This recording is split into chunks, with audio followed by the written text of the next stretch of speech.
let's be real. Let's be honest. I hate Peter, bro. And that's that. I hate Peter, bro. That's that.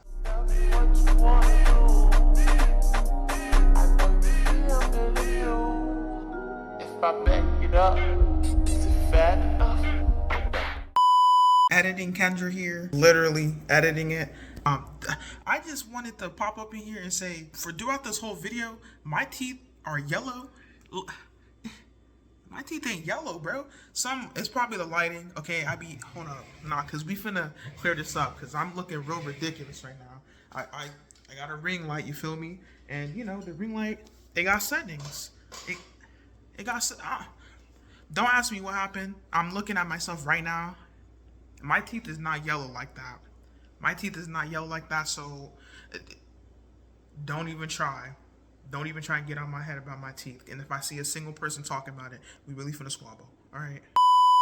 Alright, so today, randomly, I know, first video back, what's up with you? You're not gonna tell us where you've been, what you've been doing, what's going on. I'm not telling none of that. I'm coming back. This is my first video back in like a couple months, and I'm here straight hate. I'm here with straight ill will, ill intentions. I'm here to hate and violate. I'm not sorry about it. The way that he talks, whack. The way that he doesn't even like to smile, whack. Me, I'm tight as fuck. A little backstory. I don't know what compelled me to get into this mindset, but lately I've been watching movies that, I don't know, I almost said critically acclaimed. I mean, hey, some of them are critically acclaimed. You know, like how there's movies that people watch and everyone knows what it is? I'm not one of those people. I don't hop on the bandwagon. No shade to people that stay up to date with trends and whatnot in movies that drop. But me, I don't watch movies just because they're popular. I don't watch shows just because they're popular. To this day, never watch Squid Games. I don't care how good it is, how great it is, how whatever.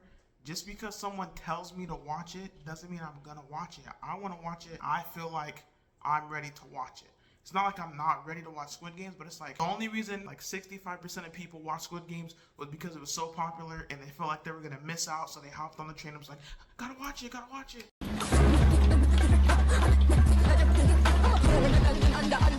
That's not me. I watch things at my own time. Anyways, all that being said, I've been watching, what are they called? I don't know. I don't know what genre. Dystopian?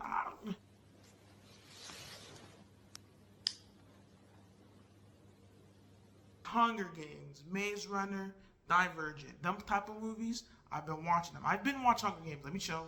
I'm up to date with Hunger Games. Been watched them since I was a little kid. Recently, I just watched Maze Runner and Divergent. All three, right? Three? There's three of each. Six movies total. I did watch them all at once, so my memory a little bit scuffed. If I mismemorizing things, I apologize. I did watch them all at once. Well, not the Maze Runners. I watched all. We're talking about Divergent today. I'm talking about Peter. I'm here to hate on Peter and on Caleb. I'm here to hate, nothing but hate. I watched those movies 2 weeks ago now, and I watched them just straight, but in the span of 24 hours. I mean, I'm gonna give a synopsis to the best of my ability. Hold up. Let's time out. Disclaimer. I did not read none of the books. I probably won't. So this is where my inexperience is gonna come in. I really just came to hate on Peter. I didn't come here to act like an expert and act like I'm a diehard fan, because I'm really not. I'm here to hate on Peter, and I'm here to hate on Caleb. But I do know we got 4 groups, factions, clans, whatever you call them. What are their names? Couldn't tell you. I know the Dauntless, main character, Dauntless, we know that. We got the blue ones, the smart people, Cantor, something like that, right? Cantor, something. Erudite, right? And abrogation. All right, look, I didn't care that much to memorize everything. Calm down. I told y'all I'm not a fan. Don't violate me, because I don't know what the faction's names is, okay? All I know is that everybody pulled up Dauntless, right? They doing whatever they do. Like I said, I'm not here to give a recap on the movie. If you've seen it, you've seen it, and you know what I'm talking about. And if you haven't, at this point, it don't really matter. You didn't miss anything. I didn't miss anything. I feel like I didn't gain anything by watching it. Oh, spoilers, I guess. The movie came out in like 2014, 2016. Nobody cares about no spoiler, but I'm a spoiler just in case. So what? Okay, nah, cause let's really get into this. What started it off for me? I remember the first movie. I'm pretty sure the first one. It had to be the first one. They get picked. First of all, Dauntless is shady as heck. What you mean? I gotta prove myself to join Dauntless? Did I not already join Dauntless when I slipped my hand and put my little blood on the little rocks? I'm already Dauntless, am I not? Why they talking about some? Only the top so-and-so get to actually be Dauntless, and if you don't pass, you finna be factionless. And now it makes sense why there's so many, well, not so many, but y'all seen all them factionless at the start of the movie? Why was there so many factionless people? Why the fuck you ain't eat a cold? The fuck wrong with you? How you become factionless? Like how you, and then that part happened, I was like, it's all making sense. Everybody that's on them streets that's factionless, 100% guaranteed came from Dauntless. Because how are you booting people out of your group like that? They do the little jump out the train, they do the little jump out the whole, whatever was going on. They jump in, they proving their little worth and whatnot. Everybody do their thing. And then, this is, I don't remember how Peter, no, I do remember. He was there at the start and he's like, you won't jump or something like that. But what I remember vividly that started getting me a little upset was when they were sitting in the little rooms and he got the little newspaper talking about some, oh, you're the I don't know, what is it? Aberration, whatever it's called. She in that group and her mom and dad are like the president essentially, or like the governors or something like that, right? And he's sitting there reading the newspapers and he's like, oh, you know, Aberration's children in Dauntless, shocking. We don't trust them, and that, you know, that's plot. A big plot of the series is that the people don't want the Aberration, Abocation people being in charge of the political government things, which is weird because why are the erudites, whatever the heck? No, not them. The Cantor, right? Cantu, something.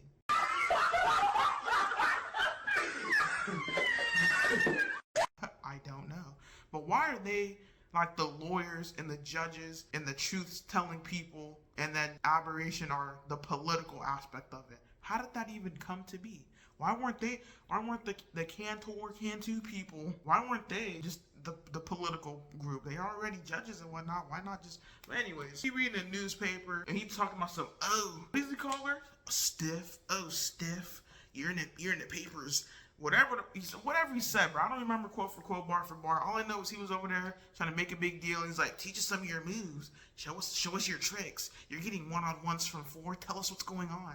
And I don't know, maybe it's the way he talks. It was rubbing me the wrong way. So I'm like, all right, that's Peter. Kids mad loud outside, dang. So I'm like, that's Peter. Introduction. He a little weird. I only bought with him, but he ain't done nothing bad. Throughout the first movie, he do like little stupid stuff, like when they doing the capture the flag, he's like, yeah, tell me how much this hurts, or whatever he said. And it's like, boy, cut it out, all right? They do the little fight. I don't know, was it fair? I guess so, right? Hey, you gonna have to body whoever comes in your way, honestly. So the fight was fair in my eyes, and she definitely got whooped. But all that happens. The first movie ain't really what had me tight. The first movie was like, you meet him, you're like, all right, that's him, cool, whatever. What really had me tight was that second movie. What's the second one? Insurgent, right? Divergent, Insurgent, something like that. The second one. What happened in the second one, bro? Hold up, because I'm not trying to mix the second and the third one. Nah, because the third one, okay, the second one was when they was escaped. Okay, right, they escaped. They were being searched for, and they went to the farming people. Oh, I forgot about that faction. What them called? Erudite. No, not Erudite. That's the blue ones. Something that ends with the Y. I know that. Them people, the ones wearing all the earthy tones. The homegirl from Ma, she playing the little leader of the group. Them people, they out there with them in the sticks in the woods, and that homie sitting there at the what did she say? She said, we don't do violence over here. So if you guys are going to stay with us, you can't be violent, right? So we're like, okay, can't be violent. It's not that hard to not be violent, right? We on the low. They sitting at the dinner table. Couldn't even tell you what Peter said. I'm not going to lie. I forgot. But I know whatever it was. And then I made her. Nah, he said something about the parents, right? He's like, he said, I'll take Caleb with me so that he won't die like your parents or something like that. And homegirl, what's her name? Trish. She said, yeet. This bitch empty. Whatever. They start squabbling. He over there fighting. combating and whatnot. I'm sitting there like, why did you say that? First of all, why did you even say that? He be saying stuff unprovoked. Like nobody told him to say these things, yet he said them, and there was no reason to say them, and he knew it was good. Anyways, he says little things. She's like, in my office now. They go to a little office. They chitting, they chatting. Boom! All of a sudden, here come the Dauntless homies riding in their trucks, pulling up. Right? She said, shout out to the homegirl, to the whatever her name was. She said, hey, y'all need to hide. You know, calm down, chillax. They hiding, they calming down, they chilling, they chillaxing, right? They about to hop out the window or something, right? They about to hop out the window or something like that. Tell me why. And this is what had me. I watched this and I was like, I need to ramble about this somewhere. And that's how we got in the situation. Bro, tell me why they up there. I don't even know what was even being said. I don't even remember what was being said. Time out. Reverse though, reverse, before I expose that part of the story. Let's backtrack real quick. In the same movie, still the second movie, while they were on the run, the brother, and we gonna talk about him, the brother was in the little cell up there, and they was about to do his execution or his trial or whatever. He knew he was finna be guilty on that trial, let's be honest, we know. The homie 4 goes and gets him, and then they get into the little car, and then they about to cross the little border thing, and then Peter pop out of nowhere talking about something, let me join you before I snitch. Why is Peter a snitch? Why is Peter such a snitch? It had me tight. It had me tight. I was tight. So he's threatening whatever of, you don't bring me along, I'm finna say whatever he was threatening. Look, okay, let's be clear here. Clearly, I don't remember everything that popped off, and it's a little bit of a janky story because I'm sitting here like, whatever they said or whatever happened, I don't know. If you've seen it, you know what I'm talking about. If you haven't, you just here to hear me, right? You just want to hear the story, right? So it don't even matter. Anyways, they get in the whip, then we get, the fight happens, and now we back to where I was before, right? So let's rewind back to the part. Okay, right, we here. So they in the little room. Homegirl's like, hey, y'all need to be quiet because the Dauntless are here. They don't know that y'all are here. Stay low. I don't know what they was arguing about, but Tris and Peter and 4 and whoever, for whatever reason, I forget the reason. I'm sure he had one. It wasn't valid, let's be honest. But he's like, whatever, like, you aren't gonna bring me with you, or you aren't gonna something. Well, I'll just let him know that you're here. What's the other dude's name? I don't remember other dude's name. Homie with the piercings. Y'all know what I'm talking about. With the little neck tattoo. Him. He's running around down there. He said, you got a lot of horses, or whatever he's saying. A lot of space in here, whatever he was saying. This homie Peter gonna talk about something. Hey, they're up here.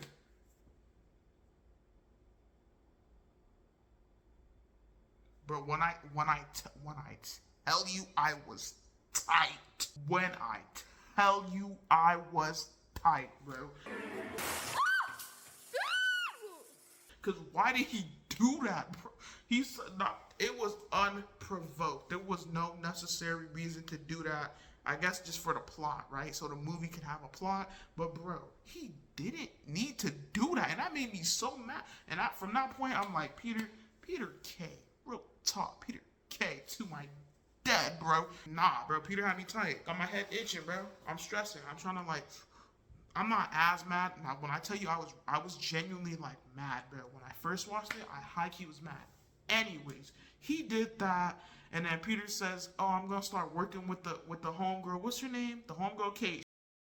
Shout out to the homegirl Kate. I love Kate. She's one of my favorite actresses. She killed her little role in that movie. She really was a saving grace. But he goes over there with her. What is she trying to do? Put the little serum in people and control the army and she doing whatever she's doing, right? And this is another reason why I do not like Peter.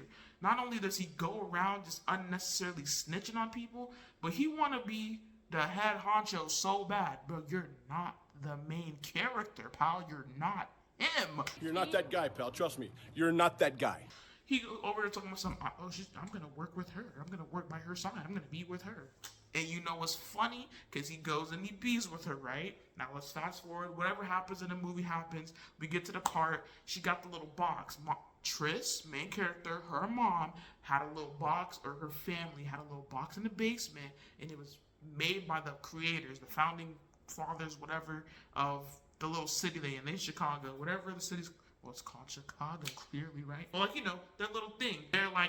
They were placed in this little world as a test, as an experiment. So when that city first got made, I'm pretty sure things were still hunky-dory on the outside, but then everything on the outside started messing up, and that's what the third movie is. Anyways, they're in their little city, right?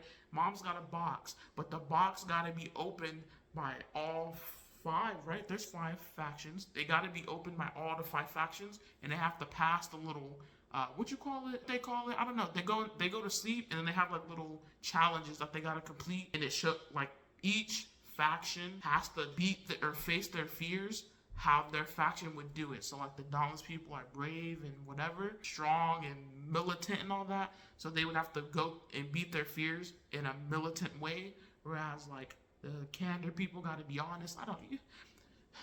Okay, I'm trying. The concept of the movie is that Triss is divergent, meaning she got multiple qualities. Turns out she got all the qualities, even though on her test the lady said she only had like 3 of them, but all of a sudden she's 100% divergent and got all of them. Don't get that. But anyways, Triss got all the qualities, she got all the traits, or she gets caught, right? Something happens, or she turns herself in. Something like that. She's like, my mom wouldn't hide this box. This box was so important. My mom wouldn't hide it for nothing. It's got to be something important. So she turned herself in, I'm pretty sure. They got these little wires on her. They plugged her up with the wires. She doing a little simulation, right? And this before she did the simulation, homie Peter coming in here talking about something. I need you to get over here and do this. And Triss looking at him like, what are you doing, bro? Like, why are you here, bro? And I'm looking at him like, what are you doing, bro? Why are you here, bro? And he's sitting there like, I got a job. She said if I do my job well, I can get promoted. I think that's why he went too. He turned himself into her and was like, hey, I could be a really great help to you if you just promise me a promotion, whatever he said. Peter, get out of here with that, Peter. You're so dumb. You are really dumb. For real. Anyways, he do all that, right? He doing all that. He's sitting there with the gun talking about something. If you don't do it, I'm gonna shoot you. Are you really? Like, I know because the movie's sake he not gonna do it, but like if the movie wasn't a thing and that was real life, you don't think he really would have did that? You know what? He probably would have, because he's just built ussy like that. I don't want to use swear words, bro, but he built ussy. Anyways, he's over here threatening, I'm gonna shoot you, whatever he said. The homegirl Triss hit him with that taekwondo, had him on the floor, right? She had him hemmed up on the floor, on his knees, gun to his head. She said, let me go. What did she say? Let me go before I shoot, or tell me something before I shoot. Why the heck did the homegirl Kate, she said, go ahead. He's disposable. She didn't say the disposable part, but she literally was just like, shoot him. We got replacements. He will not be missed. We do not care.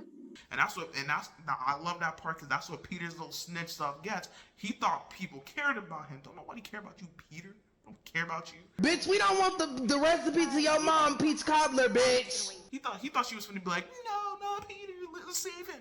She did not care. She did not care. So that all happened. Whatever. She goes. She do a little simulation. Whatever happens in that movie happens. I'm not gonna lie. I really do forget, because I watched them all at once. Memory retention is not there. I got a kid. Things go on, bro. There's too much on my mind. Let's jump to the third movie. In the third movie, they make it outside the barrier. Outside the barrier. Outside the barrier. I put the new forges on the G. I trap until the bloody bottoms is underneath. Right. R.I.P. the tattoo lady. She was cool. R.I.P. though. She died on a little fence. I remember that. They get to the spot. Homie Pennywise. The homie Pennywise in the movie. Homie Pennywise pop up. He's like, hey, how y'all doing? This is whatever. We do whatever. I'm not gonna lie. Third movie was the worst one. It didn't have my attention. I was playing in the background and I was like listening, right? From what I gathered, they go and they steal kids, and then they take the kids from the parents, the kids back, raise them in the little whatever area. I'm sorry. I told y'all, I'm not a diehard fan. Do not remember. Don't quote me. I'm sorry. Don't get mad. All I know is that old white man. No, racial, all right? But the old white dude who was the like leader or right, like he was in control of that project, and he had to say on what resources can go in and out of the city, something like that. All I know is that homie Peter was riding again, talking about some. What did he even say? He was just trying to get on his good side anyways. Anytime he walked around, he's like, hey, boss man, hey. That's what happened. They put him in the little simulation spot with the homie Caleb. He was supposed to be on a little computer simulation. And he started talking to himself, I'm better than this. I can do a better job than this. You gonna be doing computer stuff. I can do something way better. Yeah, what, snitch? Yeah, you could snitch way better. I agree. He pulled up to the office or something. He's like, I can be the man for the job. I know how to get into the spot. Something like that. He go in there. He gave him a serum and whatnot. Side note, how he get in there? I think this was in the second movie. He got in there and he sat there and he dragged Four's little profile into the authorized so that he can scan his face to get into the building. And homegirl was standing right there. They was standing right behind him, and ain't nobody seen him hack into the mainframe. Nobody saw that? Alright, hey, nobody saw that. Anyways, he did all that. He go in, he poisoned the homie's dad with a little gas, and at the end this is a terrible way to wrap up this video, but I see the time. I don't want this to be no hour-long video because I really could just rant. But long story short, I just wanted to come on here and say I watched Divergent, the Divergent trilogy, and I hate Peter. It's Peter K, not Peter Griffin. I don't like that Peter. He's lame. He a snitch. He a sellout. And I wish Trish would have shot him in the little thing. Sorry, watch my words. I wish he would have him in a thing. You feel me? It's just like, I just have to come on here and tell y'all how much I hate Peter. And it's crazy because I need to talk about Caleb too. I'm not finna give him the whole backstory because I've been talking for a minute. But Caleb, just short. We're gonna try to keep this short. Caleb is the homegirl Trish, the main character's brother. At the start, they made him seem like he was this good doing, help people, love people kind of person. He go to the little ceremony to pick which group he's in. He picks the little science people, erudite, equidite, whatever they're called. I wasn't even mad at that. Okay, he picked that. Erudites, go handle that. What happened there? What happened while he was in erudite, bro? Because all of a sudden, Trish goes to pull up and see him. He's talking about something. Nah, they're right. We shouldn't let abnegation be the political people. We should be the ones in power. He was homegirl's hunchman, all up on it. And then what was crazy, what really had me tight about the homie Caleb was when he backstabbed his own sister. Backstabbed her. Why did he do that? Why did that man do that to her? I'm trying to really think exactly what happened. All I know, she was like, you need to get out of here. You know, they're lying about, you know, what their intentions are. They're trying to take over and control the military and this and that. And that homie turned his back. And then what had me tight was when he was up in the cage in that third movie, right? When he was up in the cage and it was time for his trial, he's sitting there talking about saying, Trish, help me. Don't let them kill me. You were the traitor. You the one who went with her and worked with her. What you mean don't kill? You did it. Trish told you stop, don't do it. They're not doing things right. You said, yes, they are, and went with homegirl. And now you in a situation you in, and you want her to help you? She's not helping. Well, she helped them, unfortunately, but it's like, if I was in that movie, oh, sorry to my brothers if y'all watching. If that was y'all, I'm not saving you. I'm not saving you. Who do you think you are? Anyways, I just wanted to share this. I watched Divergent. I would rate the whole series. Oh no, I rate like a 5, bro. It was mid. It wasn't. I feel like the books were better. I feel like if I read the books, that's the thing about me though. I'm scared. Okay, this is a side tangent. I've read a series called The Inheritance Games, and I heard that Amazon's gonna make a show out of it. And Amazon has made bangers. They made the Fallout and the Invincible, right? Invincible. They probably got something else. So Amazon can make bangers, right? So I have a little bit of faith. They can make a banger. But it's like, no matter what, the movies be leaving out details, bro. And I'm glad that I watched the movie first, and now I want to go back and read. Well, I don't want to, but I see myself in some time period in the future most likely reading the Divergent books, and I feel like that'll be way more like, oh, whoa, oh my, what, this? And I would be mad because it's like, dang, why didn't y'all put that in the movie? But I am scared that they're going to make this Inheritance Games movie or a TV show, and it's not going to deliver, and I'm going to be a little upset because you already know they're going to leave something out. Like, that's just a given. They're going to leave something out. But anyways, I'm rambling now on a tangent. I just wanted to come on here and share my thoughts about Peter. It's really Peter K. And Peter, if I catch you outside, just know what's on sight.